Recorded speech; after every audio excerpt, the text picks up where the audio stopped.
ladies, T-Birds just happen to be watchers in my shit. My name is Jimmi Pynk, and nobody told me I was going to have to do 2 of these today. Now.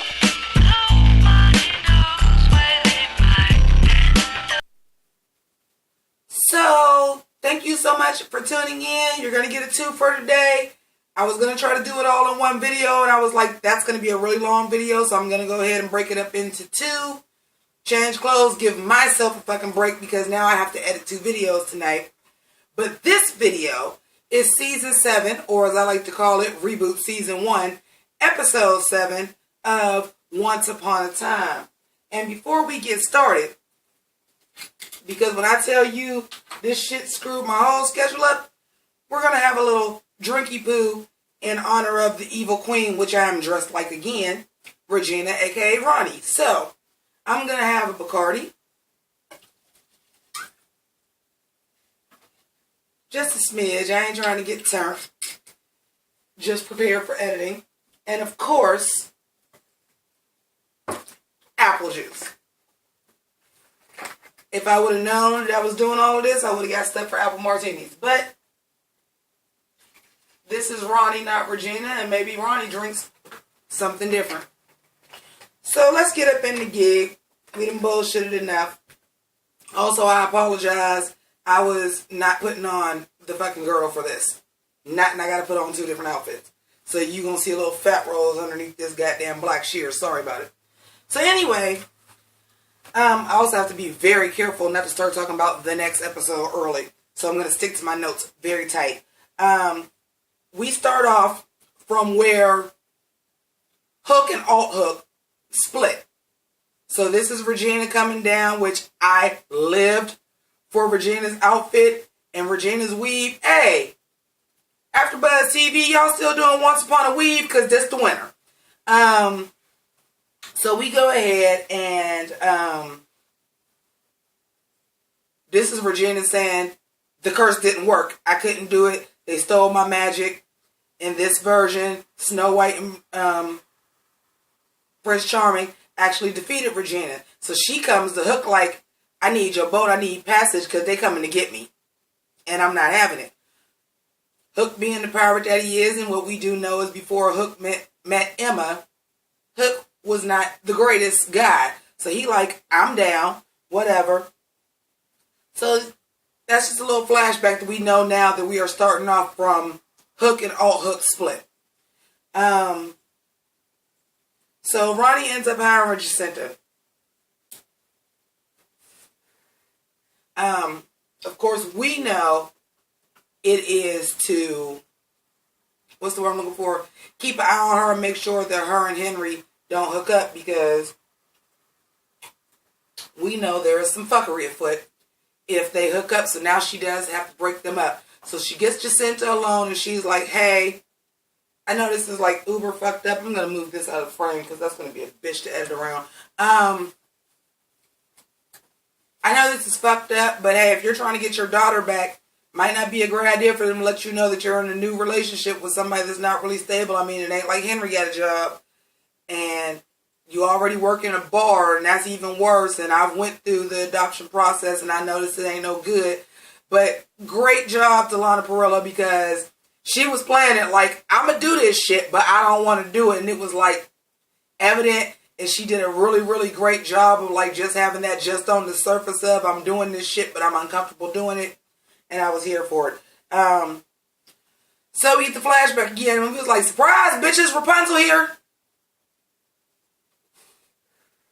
So we see Rapunzel's hair before we ever see Rapunzel.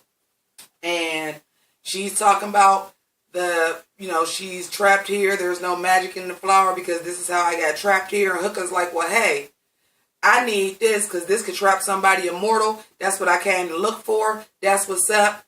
How about this? I'm going to go get this flower. You tell me where it's at. I'm going to come back and get you. I'm going to just go ahead and skip around because I'm going to try to do this fast because it's going to be 2 videos. At some point, nope, I'm going to go through the notes in order. We're just going to make it easier. So I was looking at this and right then, when the way Eleanor was acting, well, Rapunzel was acting, I was like, we kept saying Eleanor was Rapunzel, but I'm like, Okay, but is this Eleanor, and I really wrote that in notes, is this Eleanor or Eleanor's mom? Because I was thinking Rapunzel was going to be her mother. Hold on. So, we now find out that Victoria knows that somebody has been helping the witch in the tower, that she, got held up because she sees the dirt. Well, she had to have dirt to make that poison to wake Regina up. So Victoria sees that, and the witch is like, okay, yeah, whatever, bitch. I'll be free in a minute. You won't hold me no longer. You gonna find out.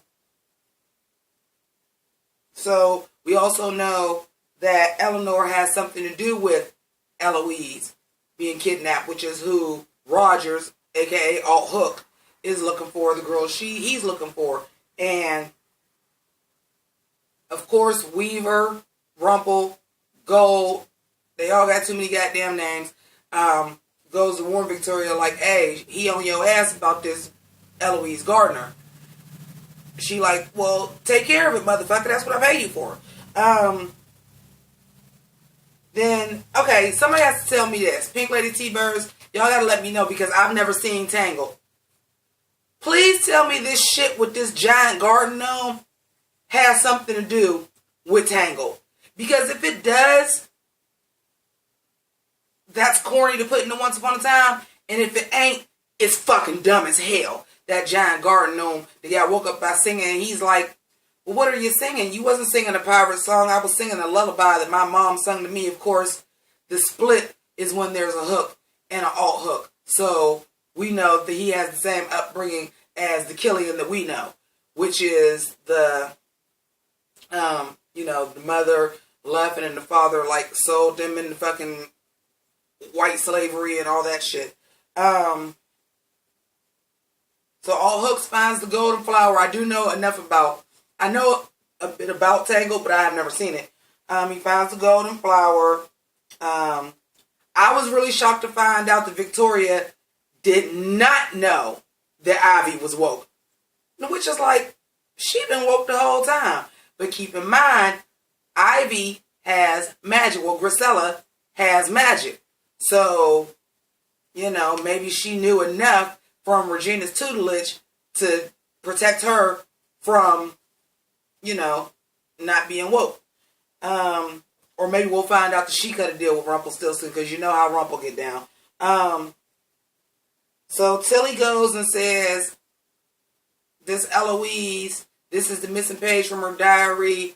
She died, yada, yada, yada, yada. And right there in my notes, I said, I'm not buying this. I'm not buying it at all. This girl is dead. All of a sudden, in 2 hours, you got an answer. You done found out and they told you. Not fucking buying it. So, of course, we discover that the page is a fake because it's still wet. And, like, ink runs off and Alt Hook Rogers is like, no, this don't never smear. So, this got to be new. So, when Rapunzel gets the hook and starts popping at the cook and starts motherfucking throwing that pussy at him, I'm like, whoa. Okay, well, first of all, we know Rapunzel is clearly not Hook's daughter.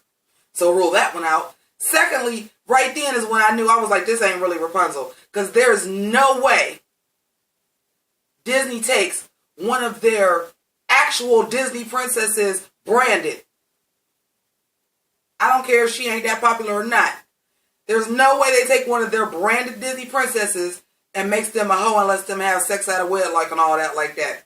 They're not doing that. No, ma'am. They're not doing that. So right then, I knew for sure. I was like, this is Gothel. And we had been speculating for a while who the witch in the tower was. And we pretty much had already deduced that it was probably going to be Mother Gothel.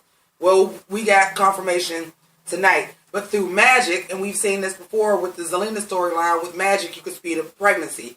But damn, that was some true blood shit right there. Like, oh, we just fucked last night and that was great and that was fun, baby. I like the way you work it. Now I got this baby because I needed somebody to break my bloodline. Magic sped that up, so I went on ahead and, popped that out while you was asleep. And all I needed somebody in my bloodline to stay in this tower, and I'm free to go. So, deuces, you're free to come with me. So at first, it looked like Hook was going to leave the baby by itself.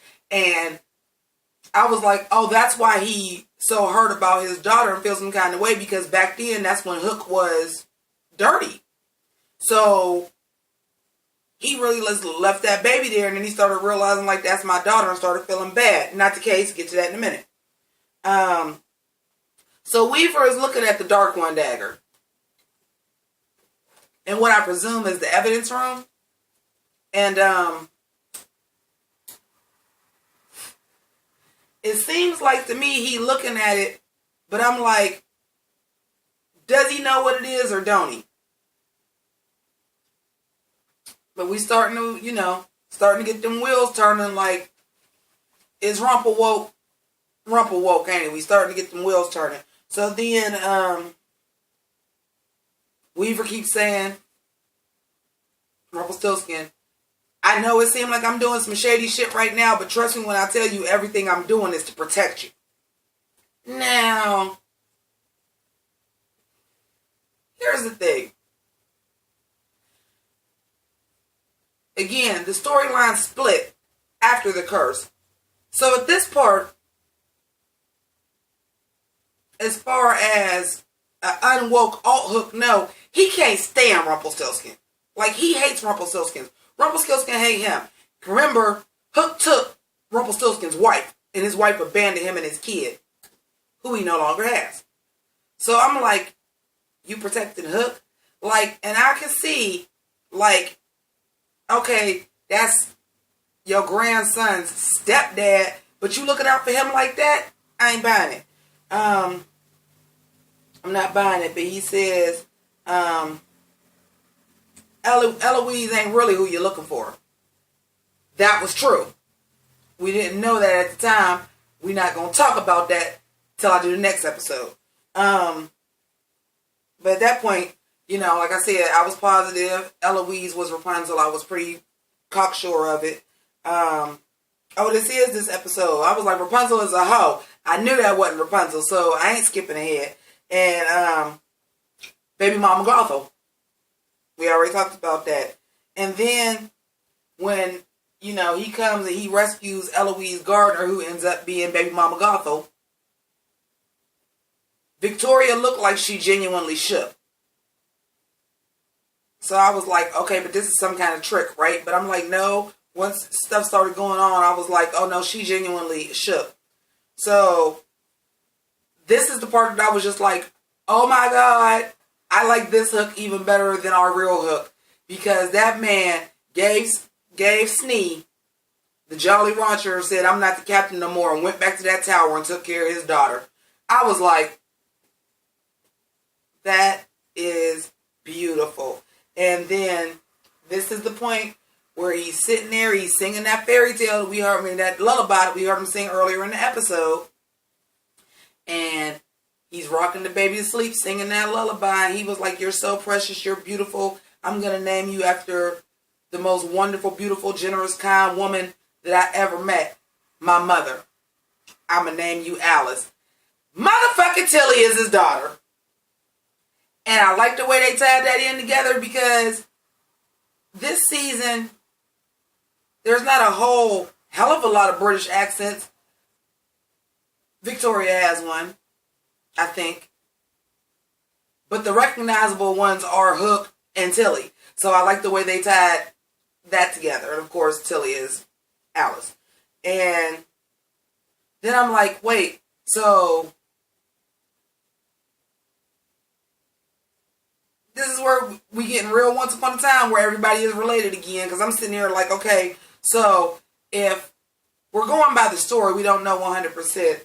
But basically, Mother Gothel raised Rapunzel like that's her mom. But she had Alice. So Alice and Rapunzel is like stepsisters, half-sisters, kind of sisters. And then we find out that Lucy has to go to foster care, which is like so fucked up. So fucked up. Well, this is who had custody of her, And since she ain't here no more, you can't go to the mama. You got to go into the system. But I'm like, I mean, I can't say that ain't how it worked, but I just was like, well, damn, that was fast. And y'all do know that Victoria, you know, basically paid y'all off to take Lucy in the first place, or so we thought. We'll get into that on the next episode that I'm going to go ahead and link right on here so you can go ahead and do that. So, if you're not a Pink Lady or T-Bird, that means that you're not subscribed. So go on ahead and subscribe to the channel. Also hit the notification bell so that you know when the other Once Upon a Time reviews, as well as any other reviews on my channel that you may like, pop up. Also, feel free to check out my Patreon. 'Tis the season for giving. I understand that it is the holiday season, so if you can give, please do, because this is the money that I used to use for my Christmas shopping. I would put up all my YouTube money, and I ain't getting none from YouTube. My patrons are who is floating me that everything puts into the channel, but my YouTube revenue I was putting up at the end of the year, that was my Christmas shopping money. I ain't got none this year because they demonetize everything now. So if you can donate to Patreon, even if it's $1, please do. Also, if you're not 100% that you want to subscribe, I can't even use that line because I'm going to be linking these two videos together. So what you're going to see at the end of the video, if you don't want to wait and YouTube don't automatically tell you about it, episode 8. Click on that. So thank you so much for watching. To my patrons, I love y'all to death. Thank you as always. I'm going to go ahead and roll up out of here because I got to do a full motherfucking costume change so I can drop this other half of this episode. Deuces. Kamehameha attackers blazing, I'm so amazing. Japanimation, the anime on your cartoon station. So fulfilling, no adults swimming for about an hour. Revealing power, unorthodox amongst these cowards. Full transformation for Optimus Prime transformation. A good vibration from Rumble packed in with inspiration. In my beginning, God created a lyricist. Saga continues.